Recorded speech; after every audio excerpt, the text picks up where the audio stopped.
Οι θεοί έχουν φύλακες του θρόνου. Αυτό είναι ένα σπάνιο χειρόγραφο της Αιθιοπικής Ορθόδοξης Βίβλου. Το βιβλίο του Ενόχ είναι μέρος της βιβλιογραφίας που προσπαθεί να το εξηγήσει αυτό. Αυτή τη στιγμή, ο Μέλ Γκίμπσον βρίσκεται στα Σύνηδα Studios στη Ρώμη, γυρίζοντας αυτό που αποκαλεί την πιο σημαντική ταινία της ζωής του. Και η εκδοχή του Ιησού Χριστού που προβάλλει στην οθόνη δεν υπάρχει σε καμία δυτική βίβλο. Κρύβεται σκόπιμα από ισχυρούς άνδρες που αφιέρωσαν 17 αιώνες φροντίζοντας να μην τη βρεις ποτέ. Αυτό που ανακάλυψε ο Γκίμπσον, αυτό που περιέχει η Αιθιοπική βίβλος, είναι τόσο μακριά από αυτό που διδάσκει ο δυτικός χριστιανισμός, που τη στιγμή που τη βλέπεις, μόνο ένα ερώτημα έχει σημασία. Τι άλλο έθαψαν? Τον σκηνοθέτη που πήγε κάπου αλλού. Το 2004, ο Μέλ Γκίμπσον σκηνοθέτησε την ταινία «Τα πάθη του Χριστού», γυρισμένη στα αραμαϊκά, τα λατινικά και τα εβραϊκά, χωρίς συμβιβασμούς στο Χόλιγουντ, χωρίς μαλάκωμα για το εμπορικό κοινό. Απεικόνιζε τις τελευταίες 12 ώρες της ζωής του Ιησού με μια βιαιότητα που άφησε τους κινηματογράφους συγκλονισμένους. Το μαστίγωμα, το αγκάθινο στεφάνι, η αργή, καταραίουσα πορεία προς τον Γολγοθά. Οι κριτικοί το χαρακτήρισαν υπερβολικό. Το κοινό το χαρακτήρισε ως την πιο ακλόνητη απεικόνιση των παθών του Χριστού που υπήρξε ποτέ, αφοσιωμένος στον κινηματογράφο.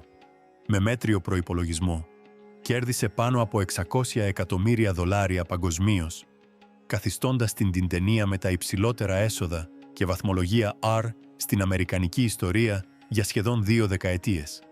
Αλλά ο Γκίμπσον έχει δηλώσει επανειλημμένα, δημόσια και επίμονα, ότι η ταινία αφηγείται μόνο το πρώτο μισό της ιστορίας. Για περισσότερα από 20 χρόνια αναπτύσσει μια συνέχεια.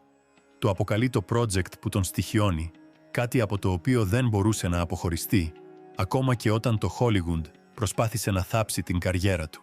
Οι εβραϊκές γραφές αναφέρονται περιστασιακά σε υπερφυσικά όντα. Πλέον, ο επίσημος τίτλος της ταινίας είναι «Η Ανάσταση του Χριστού». 2 μέρη. Διανομή από την Lionsgate. Αναφέρεται ότι ο προϋπολογισμός της ανέρχεται στα $100 εκατομμύρια. Η παραγωγή βρίσκεται σε εξέλιξη στα Cinecittà Studios στη Ρώμη. Το πρώτο μέρος κυκλοφορεί τη Μεγάλη Παρασκευή του 2027. Το δεύτερο μέρος έρχεται 40 ημέρες αργότερα, την ημέρα της ανάληψης. Και το όραμα που έχει περιγράψει ο Γκίμπσον για αυτή την ταινία δεν μοιάζει με τίποτα που έχει παρουσιάσει ποτέ ο δυτικός χριστιανισμός στην οθόνη. Σε μια συνέντευξη του 2022 στο National Catholic Register, ο Γκίμπσον είπε ότι η ταινία δεν θα ακολουθούσε μια γραμμική ιστορία. Θα συνέδεε την Ανάσταση με γεγονότα σε όλο τον χρόνο, το παρελθόν, το παρόν και εντελώς διαφορετικά βασίλεια. Είπε ότι η ιστορία έπρεπε να ξεκινήσει με την πτώση των αγγέλων και για να το κάνεις αυτό, εξήγησε, πρέπει να πας κάπου αλλού, σε ένα άλλο βασίλειο. Έπειτα είπε τα λόγια που σταμάτησαν όλους να σε ακούν ψυχρά. Πρέπει να πας στην κόλαση. Στην εμπειρία του Τζο Ρόγκαν πήγε ένα βήμα παραπέρα. Αποκάλυψε ότι εργαζόταν με 2 σενάρια. Το ένα παραδοσιακό και το άλλο κάτι που περιέγραψε ως περισσότερο ένα ταξίδι με οξύ. Τα ακριβή του λόγια, πηγαίνεις σε άλλα βασίλεια. Είσαι στην κόλαση. Παρακολουθείς τους αγγέλους να πέφτουν. Να τι συμβαίνει. Αυτό ακριβώς το ταξίδι, ο Χριστός να κατεβαίνει μέσα από πολλαπλούς ουρανούς, να αντιμετωπίζει πεσμένους αγγέλους, να κινείται μέσα από την κόλαση, είχε ήδη γραφτεί πριν από σχεδόν 2.000 χρόνια. Το βιβλίο του Ενόχ δεν θεωρείται ποτέ γραφή από τους Εβραίους, αλλά καταλήγει στην Αιθιοπική βίβλο, όχι από κάποιον σκηνοθέτη, όχι από κάποιον σύγχρονο θεολόγο, αλλά από μοναχούς που ζουν σε μοναστήρια με απόκρημνες πλαγιές, λαξευμένα στα βουνά της Αιθιοπίας. Και αυτό που κατέγραψαν πρόκειται να συγκρουστεί με τη μεγαλύτερη θρησκευτική ταινία, το γεγονός του αιώνα. Αλλά πριν φτάσουμε σε αυτούς τους μοναχούς, πρέπει να δείτε τα πάντα. Η απόδειξη ότι κάτι αφαιρέθηκε σκόπιμα από τη βίβλο σας και ότι οι άνθρωποι που το αφαίρεσαν γνώριζαν ακριβώς τι έκαναν. Το καπνιστικό όπλο που έθαψαν. Το βιβλίο του Ενόχ γράφτηκε αιώνες πριν από τη γέννηση του Χριστού πιθανώς ήδη από το 300 π.Χ. Για το μεγαλύτερο μέρος της δυτικής ιστορίας δεν έπρεπε ποτέ να το διαβάσετε, αλλά οι Αιθίωπες μοναχοί το διατήρησαν. Και μέσα στις σελίδες του είναι θαμμένη μια περιγραφή μιας θεϊκής μορφής, τόσο συγκεκριμένης, τόσο ακριβής στην εικονογράφησή της, που δεν μπορεί να είναι σύμπτωση. Το κεφάλαιο 46 του Ενόχ περιγράφει μια μορφή με κεφάλι λευκό σαν μαλλί, πρόσωπο γεμάτο χάρη, περιτριγυρισμένο από ποτάμια φωτιάς σε μια ουράνια αίθουσα δικαστηρίου. Άγγελοι πέφτουν στα γόνατά τους. Οι ασεβείς καταδικάζονται. Στο κέντρο στέκεται ένα ον λαμπερού φωτός που κρίνει όλη την κτήση. Ονομάζεται ο Γιος του ανθρώπου, ο εκλεκτός, ο δίκαιος κριτής. Σε όλο το βιβλίο αυτή η μορφή εμφανίζεται ξανά και ξανά, όχι ως ένας ευγενικός δάσκαλος, αλλά ως ένα ον με τρομακτική κοσμική εξουσία που προεδρεύει της μοίρας κάθε ψυχής που υπήρξε ποτέ. Τώρα, κοιτάξτε την Αποκάλυψη 1:14, γραμμένη από τον Ιωάννη της Πάτμου γύρω στο 95 μετά Χριστόν, αιώνες αργότερα. Το κεφάλι και τα μαλλιά του ήταν λευκά σαν μαλλί, λευκά σαν χιόνι. Τα μάτια του ήταν σαν πύρινη φωτιά και τα δύο κείμενα περιγράφουν πόδια σαν γυαλισμένο χαλκό που καθαρίστηκε σε καμίνι. Και τα δύο μιλούν για μια φωνή σαν ορμητικά νερά, σαν βροντές που κυλούσαν. Και οι δύο περιγράφουν ένα σπαθί έγκυρης κρίσης που βγαίνει από το στόμα του. Και οι δύο απεικονίζουν μάτια φωτιάς και ένα πρόσωπο που λάμπει από ένα συντριπτικό, αβάσταχτο φως. Η γλώσσα είναι πολύ ακριβής για να είναι τυχαία. Η εικονοποιία είναι πολύ συγκεκριμένη για να είναι σύμπτωση. Αυτό που εμφανίζεται στην Αποκάλυψη μπορεί να μην είναι καθόλου ένα νέο όραμα, αλλά η ηχό κάτι πολύ παλαιότερου που κάποιος δεν ήθελε να εντοπίσετε στην πηγή του. Ο Dr. George Nicholsberg πέρασε δεκαετίες στο Πανεπιστήμιο της Αϊόβα συντάσσοντας το οριστικό αγγλικό σχόλιο για το πρώτο Ενόχ.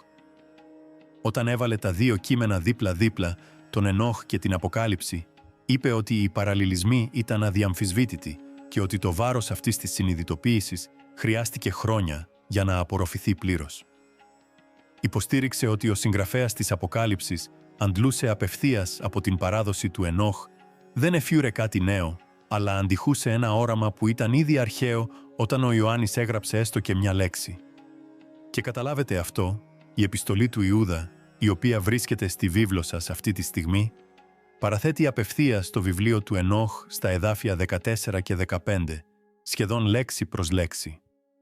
Ο Ιούδας αντιμετωπίζει τον Ενόχ ως έγκυρη προφητεία. Ο Ενόχ αποτελεί μέρος της εβραϊκής συζήτησης και προσπαθεί να την εμπλουτίσει. Είναι άξιος να σταθεί δίπλα στην Τορά και τα γραπτά των προφητών. Οι πρώτοι εκκλησιαστικοί πατέρες, όπως ο Τερτιλάνος και ο Ειρηναίος, τον παρέθεταν ελεύθερα και τον θεωρούσαν γνήσια αποκάλυψη. Οι μελετητές που μελέτησαν την περίοδο του Δεύτερου Ναού επιβεβαιώνουν ότι ήταν Εβραίος διαδεδομένος, όχι σκοτεινός, όχι περιθωριακός, αλλά συνυφασμένος με τον ίδιο τον θρησκευτικό κόσμο στον οποίο γεννήθηκε η Καινή Διαθήκη. Οι συγγραφείς της Καινής Διαθήκης γνώριζαν τον Ενόχ, παρέθεταν από τον Ενόχ. Αντιμετώπιζαν τον Ενόχ ως ιερή γραφή. Και έπειτα, 3 αιώνες αργότερα, ισχυροί άνδρες αποφάσισαν ότι δεν επιτρεπόταν πλέον να τη διαβάζουν. Το 363 μετά Χριστόν, η Σύνοδος της Λεοδίσας την απέρριψε επίσημα. Αντίγραφα καταστράφηκαν. Το κείμενο χαρακτηρίστηκε επικίνδυνο. Πολύ επικίνδυνο για τους απλούς πιστούς. Αυτή ήταν η επίσημη θέση. Αλλά δεν πήραν όλα τα αντίγραφα. Ούτε καν κοντά. Και αυτό που επέζησε σε αυτά τα αντίγραφα υπερβαίνει κατά πολύ μια φυσική περιγραφή του Χριστού. Ξαναγράφει ολόκληρη την ιστορία για το ποιος ήταν και τι ήρθε να κάνει. Αυτός ακριβώς είναι ο λόγος για τον οποίο αυτό που χτίζει ο Γκίμψον στη Ρώμη αυτή τη στιγμή δεν μοιάζει με καμία ιστορία Ανάστασης που έχει κινηματογραφηθεί ποτέ. Αν αυτό είναι το είδος της κρυφής ιστορίας που σας κρατά ξύπνιους τη νύχτα, εγγραφείτε τώρα και ενεργοποιήστε τις ειδοποιήσεις, γιατί αυτό που ακολουθεί θα ξαναγράψει όλα όσα νομίζατε ότι γνωρίζατε. Οι μοναχοί που έσωσαν τα πάντα. Να τι δεν σας λέει κανείς για το πώς επέζησε αυτό. Η Αιθιοπική Ορθόδοξη Εκκλησία Εντοπίζει τις ρίζες της στον 4ο αιώνα υπό τον βασιλιά Άανα του Αξούμ, καθιστώντας την Αιθιοπία ένα από τα παλαιότερα χριστιανικά έθνη στη γη. Παλαιότερα από τον εκχριστιανισμό του μεγαλύτερου μέρους της Ευρώπης, οι γραφές της διατηρήθηκαν στις Γέες, μια αρχαία ιερή γλώσσα που έγινε χριστιανική λογοτεχνική παράδοση πριν τα λατινικά ή τα ελληνικά κυριαρχήσουν στην πίστη. Όταν η Ισλαμική επέκταση σάρωσε τη Βόρεια Αφρική τον 7ο αιώνα, η Αιθιοπία έγινε χριστιανικό νησί, απομονωμένη, περικυκλωμένη, αποκομμένη από την πολιτική της Μεσογείου, από ερήμους και εχθρικά εδάφη, αποκομμένη από τα συμβούλια, αποκομμένη από τα διατάγματα, αποκομμένη από το κάψιμο βιβλίων. Αυτή η απομόνωση έσωσε τα πάντα. Ο αιθιοπικός χριστιανισμός δεν συμμετείχε ποτέ στις θεολογικές εκαθαρίσεις που αναμόρφωσαν την πίστη παντού. Ψηλά στα βουνά, Τιγκράι, σε μοναστήρια λαξευμένα σε απόκρημνους βράχους, προσβάσιμους μόνο με σχοινιά και γυμνά χέρια, οι μοναχοί απλώς συνέχιζαν να αντιγράφουν, γενιά με τη γενιά, αιώνα με τον αιώνα. Καθισμένοι σε σκοτεινά δωμάτια, φωτισμένα από λάμπες λαδιού, αναμειγνύοντας μελάνι από ορυκτά και φυτά, προετοιμάζοντας περγαμηνή από δέρματα ζώων. Κάθε χειρόγραφο διαρκούσε μήνες, μερικά χρειάζονταν χρόνια. Η εργασία τους κατέστρεψε την όρασή τους, με τα χέρια τους στριμωγμένα γύρω από καλαμωτές πένες, διαμορφώνοντας κάθε χαρακτήρα της αρχαίας γραφής των γαών με σχολαστική φροντίδα. Το έκαναν ούτως ή άλλως επειδή πίστευαν ότι αυτό που διασώζουν ήταν θεϊκή αποκάλυψη, όχι απαγορευμένα βιβλία, όχι επικίνδυνες ιδέες, η αλήθεια, ακριβώς όπως την γνώριζαν πάντα. Μείνετε μαζί μου εδώ, γιατί οι αποδείξεις για όσα διέσωσαν είναι συγκλονιστικές. Οι ιεραπόστολοι από τη Συρία κατέβηκαν σε αυτό που τότε ονομαζόταν Βασίλειο του Ακούμ και έφεραν μαζί τους ένα πλήθος λογοτεχνικών έργων. Τα Ευαγγέλια Γκαράμα, τα οποία χρονολογούνται με ραδιοξυλοκάρβουνο από μια ομάδα στο Πανεπιστήμιο της Οξφόρδης μεταξύ 330 και 660 μετά Χριστόν, συγκαταλέγονται στα παλαιότερα εικονογραφημένα χριστιανικά χειρόγραφα που έχουν διασωθεί οπουδήποτε στη γη.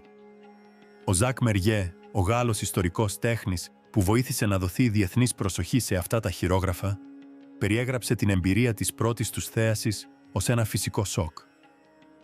Πλήρεις έγχρωμες απεικονίσεις της ζωής του Χριστού, διατηρημένες σε εκπληκτική κατάσταση για περισσότερα από 1500 χρόνια, μέσα σε ένα απομακρυσμένο ορεινό μοναστήρι, εντελώς άγνωστο στον δυτικό κόσμο.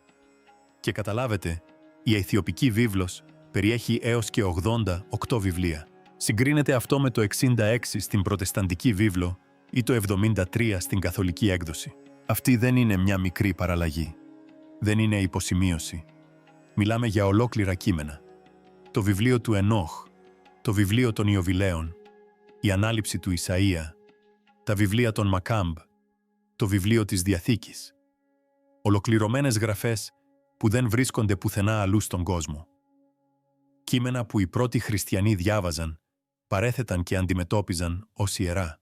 Κείμενα που διαμόρφωσαν τη θεολογία των πρώτων εκκλησιαστικών κοινοτήτων, μέχρι που ισχυροί άνδρες που κάθονταν στις αίθουσες των συμβουλίων αποφάσισαν ότι ήταν πολύ επικίνδυνα για τους απλούς πιστούς να έχουν πρόσβαση.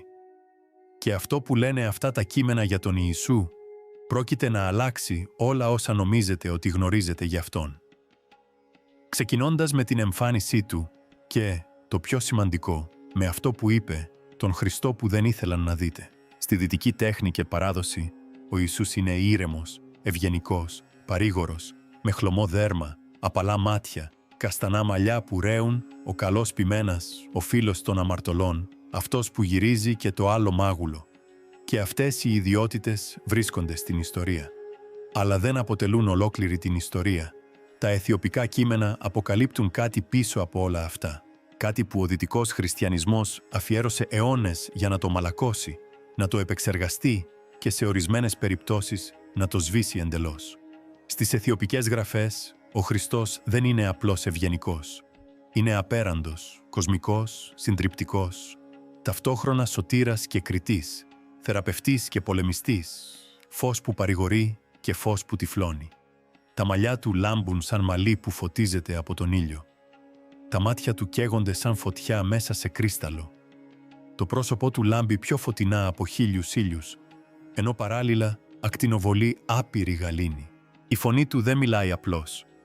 Αντυχεί σε όλα τα βασίλεια, τρέμοντας βουνά, σκίζοντας νερά, επιβάλλοντας υπακοή. Από αγγέλους και δαίμονες. Γύρω του, ο χρόνος μετατοπίζεται, ο χώρος κάμπτεται, το ύφασμα της ύπαρξης δονείται στην παρουσία του. Αυτό δεν είναι μεταφορά. Δεν είναι ποιητική υπερβολή γραμμένη για δραματικό αποτέλεσμα. Αυτό είναι το αρχικό χριστιανικό πορτρέτο του Χριστού που διατηρήθηκε προσεκτικά στην Αιθιοπία, ενώ στον υπόλοιπο κόσμο δόθηκε μια πιο απαλή, ασφαλέστερη, πιο διαχειρίσιμη εκδοχή. Μια εκδοχή που σχεδιάστηκε όχι για να ενοχλήσει, αλλά για να σας παρηγορήσει, όχι για να σας αφυπνίσει, αλλά για να σας κρατήσει στη θέση σας. Αλλά εδώ είναι που τα πράγματα γίνονται άγρια. Η φυσική περιγραφή είναι μόνο η επιφάνεια. Αυτό που λένε τα αιθιοπικά κείμενα ότι ο Χριστός δίδαξε στην πραγματικότητα είναι πολύ πιο επικίνδυνο για την θεσμική εξουσία από την εμφάνισή του. Σε ένα απόσπασμα, ο Ιησούς δηλώνει «Δεν είστε παιδιά σκόνης, αλλά παιδιά φωτός». Σταματήστε και σκεφτείτε τι σημαίνει αυτό. Ο παραδοσιακός δυτικός χριστιανισμός σφυροκοπά ένα μήνυμα. Η ανθρωπότητα είναι πεσμένη, αμαρτωλή, διαλυμένη, σχηματισμένη από σκόνη. Εξαρτάται από εξωτερική παρέμβαση για σωτηρία. Τα αιθιοπικά κείμενα το αντιστρέφουν εντελώς. Αν οι άνθρωποι είναι παιδιά του φωτός, τότε το θείο δεν είναι μακρινό. Είναι ήδη ζωντανό μέσα σε κάθε ψυχή.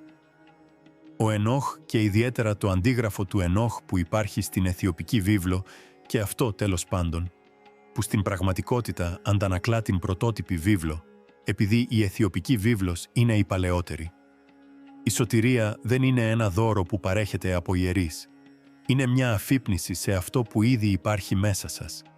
Η Βασιλεία του Θεού είναι μέσα σας. Ο Χριστός σε αυτά τα κείμενα δεν λέει απλώς μεταφορά, αλλά κυριολεκτική αλήθεια. Να τι λέει κανείς. Τα αιθιοπικά κείμενα περιέχουν επίσης μια προφητεία που μοιάζει με προειδοποίηση, που απευθύνεται άμεσα στο μέλλον. Ένα απόσπασμα δηλώνει ότι σε μεταγενέστερες εποχές οι άνθρωποι θα δημιουργούσαν θεούς με τα ίδια τους τα χέρια και θα λάτρευαν τα προϊόντα της φαντασίας τους, αντί για το πνεύμα της αλήθειας. Κατά την αναγέννηση, οι Ευρωπαίοι καλλιτέχνες έκαναν ακριβώς αυτό, αναδιαμορφώνοντας την εικόνα του Χριστού σε μια χλωμή, λεπτή, σαφώς ευρωπαϊκή φιγούρα. Με το πέρασμα των γενεών, αυτοί οι πίνακες αντικατέστησαν αθόρυβα τον ακτινοβόλο κοσμικό Χριστό που περιγράφεται στα παλαιότερα κείμενα. Η προφητεία το ονόμασε αιώνες πριν συμβεί, και αυτός ακριβώς είναι ο λόγος για τον οποίο τα κείμενα καταπνίγηκαν. Όταν ο αυτοκράτορας Κωνσταντίνος ασπάστηκε τον χριστιανισμό τον 4ο αιώνα, ένα αποκεντρωμένο πνευματικό κίνημα έπρεπε να γίνει ένας κεντρικός θεσμός ικανός να υποστηρίξει την αυτοκρατορική εξουσία. Η ποικιλομορφία των πεποιθήσεων έπρεπε να συντριβεί. Κείμενα που έδιναν έμφαση στις άμεσες προσωπικές συναντήσεις με τον Θεό έγιναν υπαρξιακές απειλές. Η ανάληψη του Ισαΐα έλεγε «Οι απλοί άνθρωποι μπορούσαν να αναλάβουν θεϊκά οράματα χωρίς ιερείς». Το βιβλίο του Ενόχ έλεγε ότι η αποκάλυψη ερχόταν μέσω ουράνιων ταξιδιών, όχι μέσω εγκεκριμένων αρχών. Οι αιθιοπικές διδασκαλίες για το εσωτερικό θεϊκό φως έλεγαν ότι η σωτηρία δεν απαιτούσε καθόλου εκκλησιαστικές τελετουργίες ή θεσμικά μυστήρια αν το Θείο ζει ήδη μέσα σε κάθε άνθρωπο. Γιατί να χρειάζεται κανείς ιερέα, γιατί να πληρώνει κανείς δέκατα, γιατί να αγοράζει συγχωροχάρτια, γιατί να εξομολογείται σε έναν κληρικό αν μπορεί να επικοινωνεί απευθείας με τον Θεό. Αυτά δεν είναι θεολογικά ερωτήματα. Αυτά είναι ερωτήματα για τα χρήματα, την εξουσία και τον έλεγχο. Η Μεσαιωνική Εκκλησία έγινε ένας από τους πλουσιότερους θεσμούς στην Ευρώπη, ακριβώς επειδή διεκδικούσε αποκλειστική πρόσβαση στον Θεό. Δέκατα, συγχωροχάρτια, τέλη για βαπτίσεις, γάμους και κηδείες. Όλα εξαρτώνταν από μια ενιαία πεποίθηση ότι οι απλοί άνθρωποι χρειάζονταν την Εκκλησία για να φτάσουν στη σωτηρία. Και οι άνθρωποι που διήφθηναν αυτό το σύστημα απάντησαν στην απειλή αυτών των κειμένων, θάβοντάς τα. Το βιβλίο του Ενόχ απορρίφθηκε στη Λεώδισσα το 363 μετά Χριστόν. Η ανάληψη του Ισαΐα χαρακτηρίστηκε απόκριφη. Τα αντίγραφα καταστράφηκαν, οι συγγραφείς καταδικάστηκαν, οι διδασκαλίες φημώθηκαν. Το μήνυμα ήταν βάναυσα σαφές. Η σωτηρία ρέει μέσω εγκεκριμένων καναλιών και αυτά τα κανάλια οδήγησαν στη Ρώμη. Αλλά δεν έφτασαν όλα τα αντίγραφα στη φωτιά. Ο Γκίμψον έχει περιγράψει την εκδοχή του Χριστού που χτίζει για το 2027 ως κάτι που δεν έχει ξαναεμφανιστεί στην οθόνη. Έχει δίκιο. Και ο λόγος που δεν έχει προβληθεί ποτέ ξανά στην οθόνη είναι ότι βρίσκεται σε αιθιοπικά μοναστήρια, σε χειρόγραφα που ισχυροί άνδρες κάποτε προσπάθησαν να εξαλείψουν. Το ένα κείμενο στο επίκεντρο όλου αυτού πρόκειται να σας δείξει ακριβώς τι γυρίζει ο Γκίμψον. Τους 7 ουρανούς που πρόκειται να γυρίσει ο Γκίμψον. Η ανάληψη του Ισαΐα χρονολογείται στα τέλη του 1ου ή στις αρχές του 2ου αιώνα, γεγονός που την καθιστά σύγχρονη με μέρη της ίδιας της Καινής Διαθήκης. Οδηγεί τον προφήτη Ισαΐα σε ένα καθοδηγούμενο ταξίδι μέσα από 7 επίπεδα του ουρανού. Δεν είναι μια αόριστη πνευματική μεταφορά, αλλά μια λεπτομερής, δομημένη αφήγηση ξεχωριστών κοσμικών βασιλείων, το καθένα με τις δικές του οντότητες, τη δική του εγκύτητα με το Θείο, τους δικούς του νόμους πραγματικότητας, πολύ πιο περίπλοκο από το απλό τριεπίπεδο σύμπαν που περιγράφεται στις περισσότερες δυτικές βιβλικές παραδόσεις. Στον πρώτο ουρανό, άγγελοι επιβλέπουν τη γη. Στον δεύτερο, κατευθύνονται οι κινήσεις των αστεριών και των ουράνιων σωμάτων. Στον τρίτο, ο Ισαΐας βλέπει τον ίδιο τον παράδεισο, συμπεριλαμβανομένου του δέντρου της ζωής. Περνάει μέσα από πύλες ζωντανής φωτιάς, περπατά σε δάπεδα από κρυσταλλωμένο φως των άστρων, συναντά αρχιτεκτονική φτιαγμένη όχι από πέτρα, αλλά από καθαρή ενέργεια. Μέχρι τον έκτο ουρανό, ο Ισαΐας καταραίει. Η λαμπρότητα των όντων εκεί είναι υπερβολική για να την αντέξει ένα ανθρώπινο σώμα. Κι όμως, ακόμη και η δόξα τους είναι μόνο μία αντανάκλαση, κάτι απείρως μεγαλύτερου που περιμένει από πάνω. Έπειτα ο 7ος ουρανός, ένα βασίλειο στο οποίο κανένα δημιουργημένο όν δεν θα μπορούσε να επιβιώσει εκ φύσεως. Ο Ισαΐας βλέπει τον αγαπημένο, μια μορφή λαμπερής εξουσίας, έτοιμη να κατέλθει στην ανθρώπινη ύπαρξη. Και εδώ είναι που το κείμενο γίνεται εκπληκτικό. Περιγράφει την κάθοδο του Χριστού με εξαιρετική λεπτομέρεια. Δεν πέφτει απλώς από τον ουρανό στη γη. Σε κάθε επίπεδο κρύβει σκόπιμα τη δική του θεϊκότητα, ώστε τα όντα εκεί να μπορούν να τον αντιληφθούν. Στον έκτο ουρανό εμφανίζεται ως ον έκτης τάξης. Στην πέμπτη περίοδο, ως ένας από τους πέμπτους, η λαμπρότητά του εξασθενεί σε κάθε στάδιο, όχι επειδή η δύναμή του εξασθενεί, αλλά επειδή επιλέγει να την περιορίσει. Στρώμα-στρώμα, τυλίγεται σε περιορισμούς, το άπειρο συμπιέζεται στο πεπερασμένο. Μέχρι να φτάσει στη Βιθλεέμ ως ανθρώπινο βρέφος, ακόμη και οι κατώτεροι άγγελοι δεν βλέπουν τίποτα άλλο παρά ένα παιδί, εντελώς αγνοώντας την κοσμική παρουσία που κρύβεται μέσα σε αυτό το μικρό, εύθραυστο σώμα. Οι εβραϊκές γραφές αναφέρονται περιστασιακά σε υπερφυσικά όντα.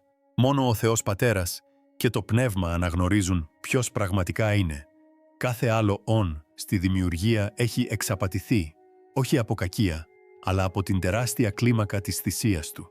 Η σταύρωση σε αυτό το πλαίσιο δεν είναι απλώς μια ανθρώπινη τραγωδία. Είναι μια κοσμική ρήξη. Η ίδια η πηγή της ζωής βιώνει τον θάνατο, αναδιαμορφώνοντας για λίγο τη δομή της ίδιας της πραγματικότητας. Και η Ανάσταση δεν είναι απλώς ένα σώμα που επιστρέφει στη ζωή. Είναι το πιο ισχυρό όν που υπάρχει και ανακτά την πλήρη απεριόριστη δόξα του, αφού οικειοθελώς περιορίσει αυτή τη δύναμη μέσα στην ανθρώπινη σάρκα. Κάθε στρώμα περιορισμού σκίζεται, κάθε πέπλο αφαιρείται, η πλήρης λάμψη απελευθερώνεται, όχι σταδιακά, αλλά μονομιάς. Να τι συμβαίνει.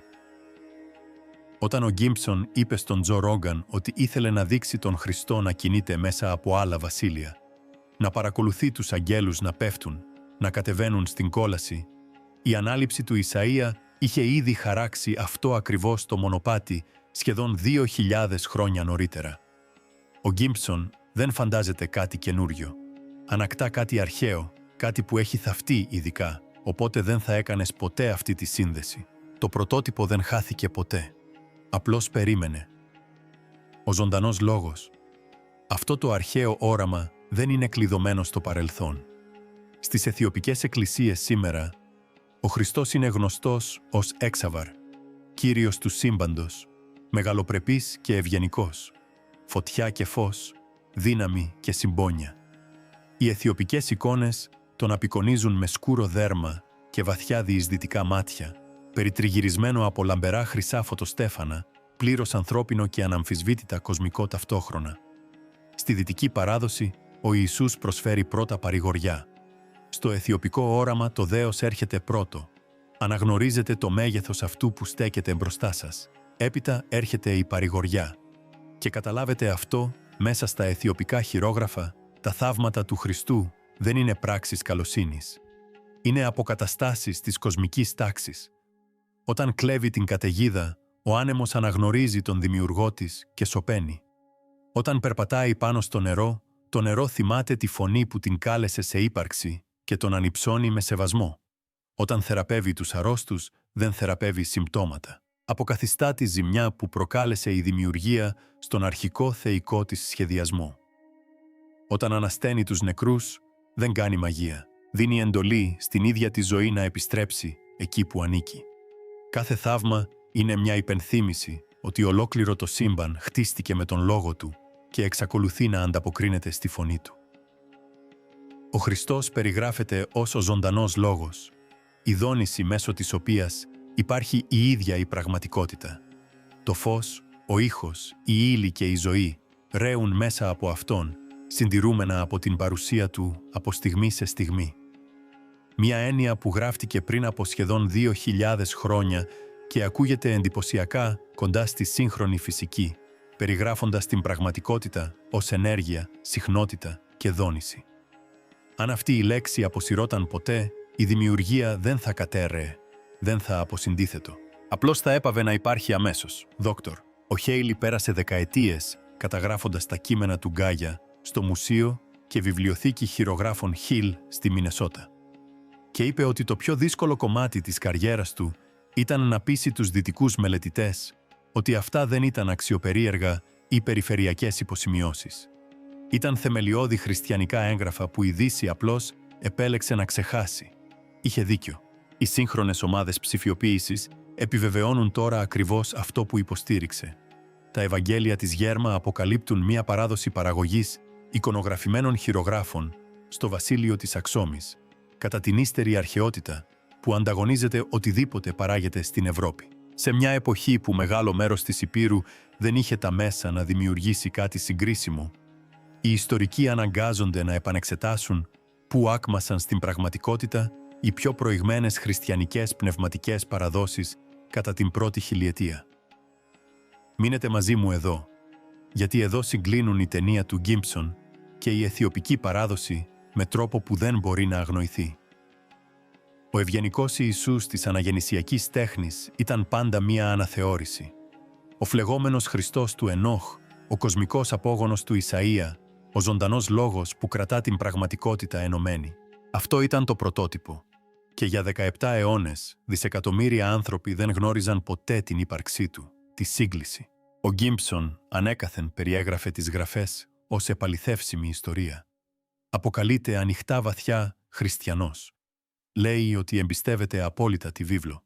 Κι όμως, το όραμα που συνεχίζει να περιγράφει, όπου ο Χριστός κινείται μέσα από πολλαπλές διαστάσεις, αντιμετωπίζει πεσμένους αγγέλους, καταρρίπτει τα εμπόδια μεταξύ ουρανού, γης και κόλασης, δεν προέρχεται από την τυπική δυτική βίβλο.